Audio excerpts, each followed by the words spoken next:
This is a Title I supplementary module to support the development of essay writing in grades 3 through 5.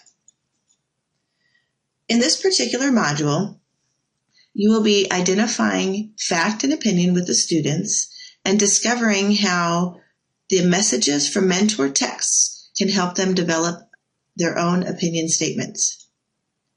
The objective of this lesson is to clarify fact versus opinion and relate it to the universal big ideas. This form of essay is a new form beginning at 3rd grade, and it supports the literary essays that they will be writing in the older grades. The students should have some experience with fact and opinion and finding strong emotions in text. You will need chart paper and sentence strips, the student's own writer's notebooks, a definition of fact and opinion provided later in this lesson, a sort or list of facts and opinions to practice with, and 3 to 5 mentor texts or stories with a list of possible authors' messages.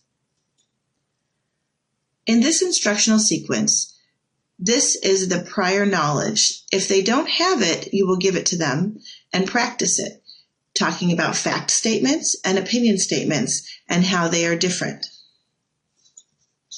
Here are some key words that will help identify facts and opinions. These are the words that should be looked for when you are doing your sort and also as you are developing your own fact and opinion statements. Here are some examples of a fact versus an opinion, looking for those key words as noted in red. In this activity, it's a sort provided by the Florida Center for Reading Research, and it will allow the students to look for those key words in a quick 2 to 3 minute sort of facts and opinions.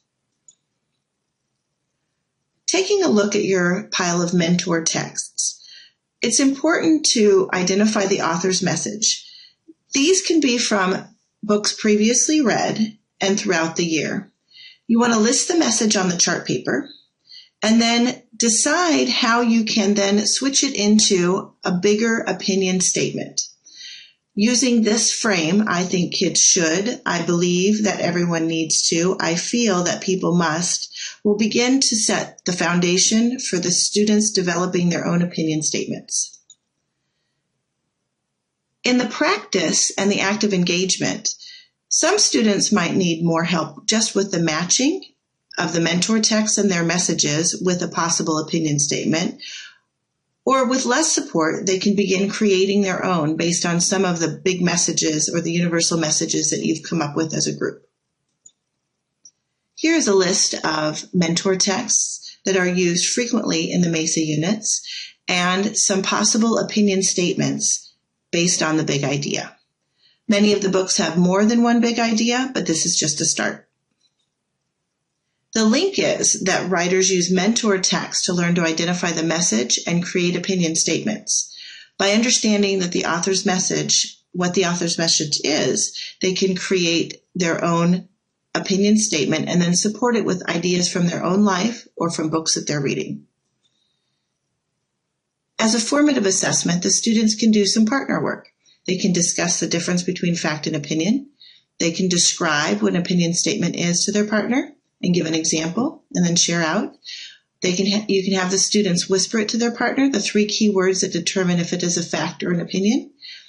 The idea is that when they go back for independent work, they will be ready to begin their own their own opinion statements. The anchor standards are addressed above, and here's the research behind it. Thank you.